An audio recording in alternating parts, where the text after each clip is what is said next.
Allahu Allahu Allahu Allahu Bismillahirrahmanirrahim. Kita lanjut Bapak Ibu pada tahap perkembangan yang ketiga. Kapan tahap perkembangan yang ketiga ini dimulai? Yaitu keluarga dengan usia anak prasekolah tadi ya, pada usia 2,5 tahun sampai dengan usia sebelum masuk sekolah, kurang lebih ya sekitar usia mau masuk sekolah ya 6 tahun atau 7 tahun ya, jelang 7 tahun. Maka ini tahap perkembangan ketiga. Nah, tugas perkembangan ketiga ini apa ya yang perlu diperhatikan pada sebuah keluarga? Yaitu memberikan kesempatan anak untuk beraktivitas. Jadi kalau nanti kita sudah punya anak pada tahap perkembangan kedua, maka tahap perkembangan ketiga anak kita sudah mulai 2,5 tahun. Nah, berlatih berbicara. Ya, tapi tidak sedikit ada anak-anak yang dia, mohon maaf, cacat, ya terlambat perkembangannya. Jika ada di antara sebagian Bapak Ibu yang memiliki anak perkembangannya tidak tumbuh secara optimal, maka saya sebagai orang tua mengingatkan ya, marilah kita perbanyak mendoakan anak-anak kita dengan doa terbaik dan hindari anak-anak kita yang memiliki kelebihan saat beraktivitas, apakah dengan kemampuan linguistiknya, berbicaranya, apakah dengan kemampuan ya kinestetiknya, aktivitasnya gitu ya, sehingga kita upload di sosial media. Hati-hati. Kenapa? Takutnya khawatir menimbulkan penyakit ain. Maka anak kita tiba-tiba wafat atau meninggal dunia, atau anak kita terkena penyakit yang sangat berbahaya. Makanya beri kesempatan anak untuk beraktivitas, tumbuh, mengeksplor dirinya. Juga orang tua tetap melindungi anaknya dengan doa perlindungan ain, agar anak kita kalaupun dipuji oleh orang lain, biasanya kakek neneknya memuji, itu tidak rawan dan berbahaya bagi anak-anaknya. Dan apalagi tugas perkembangannya, jangan lupa biaya. Anak kita 2,5 tahun sampai usia jelang sekolah 6 tahun masuk sekolah. Mau sekolah mana yang kita pilih? Nanti istri, suami musyawarah. Ya, musyawarah. Istrinya mau di mana, ya suami mau di mana. Apakah SDIT, apakah madrasah ibtidaiyah, apakah SD umum, ya, nanti dimusyawarahkan. Dan kita orang tua harus siapkan biaya itu tanpa mengeluh ya, insya Allah, karena ketika seorang tua ingin memberikan yang terbaik buat anak-anak kita, itu pasti insya Allah Allah mudahkan. Ya. Bapak Ibu sekalian, yang perlu diperhatikan adalah bahwa karakter anak-anak kita, pendidikan anak-anak kita sangat ditentukan oleh 3 hal. Yaitu pertama keluarga, yang kedua sekolah, yang ketiga masyarakat. Ya. Sehingga kita juga penting selain mendidik di rumah, anak kita bersekolah. Untuk apa?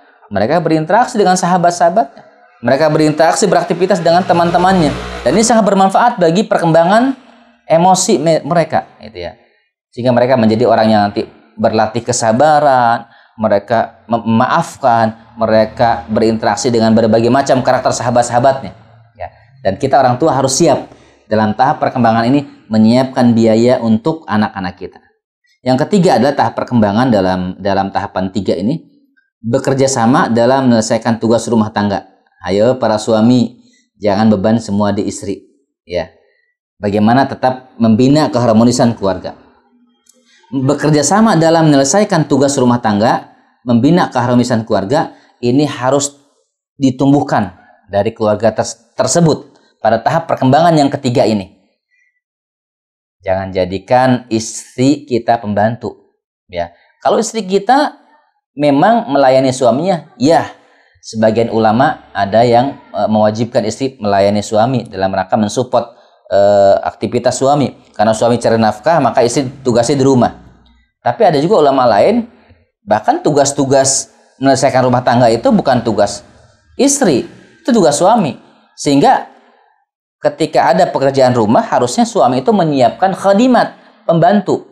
Nah, maka kalau tugas perkembangan kita ini dalam rumah tangga tahapan ketiga ini ada kerjasama, suami mengerjakan apa, kalau kita belum bisa bayar pembantu, maka istri mengerjakan apa, berbagi tugas, ya.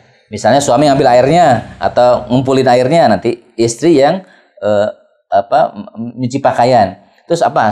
Suami menyuci piring itu bisa, nggak masalah. Karena Rasulullah SAW juga menyentuhkan bagaimana menjahit ya bajunya yang bolong, yang robek itu sendiri gitu ya. Jadi meringankan pekerjaan para istrinya. Namun juga jangan semua pekerjaan ini ditumpukan pada suami. Sudah suami cari maisha ya, nafkah rumah tangga dibanding dengan pekerjaan-pekerjaan rumah. Ini akan sangat rawan terjadi krisis dalam rumah tangga tersebut ya. Berbagi tugas lah dengan pasangan ya. Nanti dimusyawarahkan apakah menyiapkan khodimat pembantu atau tidak, dimusyawarahkan. Nah, apakah tugas krisis? Ya, ini juga ada tugas perkembangan, ada tugas krisis. Tugas yang sangat rawan kalau kita tidak fahami dengan baik, maka pada tahap perkembangan ini, ketiga ini akan terjadi tugas krisis, yaitu pemenuhan tugas krisis anak. Jadi kalau bisa, ketika anak nanti rewel, jangan mudah diucapkan kalimat nakal kamu, bodoh kamu, bandel kamu. Kenapa? Karena lisan kita, ucapan kita itu menjadi doa bagi anak-anak kita. Biarkan mereka dengan kondisi ya tanda petik kenakalannya, ekspresinya. Silakan anak-anak kita beraktivitas berkembang ya. Dan kita orang tua terus mendoakan, terus ya mendidik dia dengan doa Rabbi habli minas solihin, dengan Rabbana hab lana min azwajina wa dzurriyyatina qurrata a'yun dan seterusnya. Maka pemenuhan tugas ini, krisis anak ini akan terpenuhi dengan baik, gitu, akan terjaga dengan baik. Jadi anak kita yang tadinya rewel, merasa kurang kasih sayang, apalagi sampai dicubit, ya, sampai dipukul, jangan sampai. Karena ya anak-anak, siapa sih yang anak-anak yang katakanlah tidak nakal? Sebelum bukan nakal anak itu ya, karena memang mereka perlu diluruskan.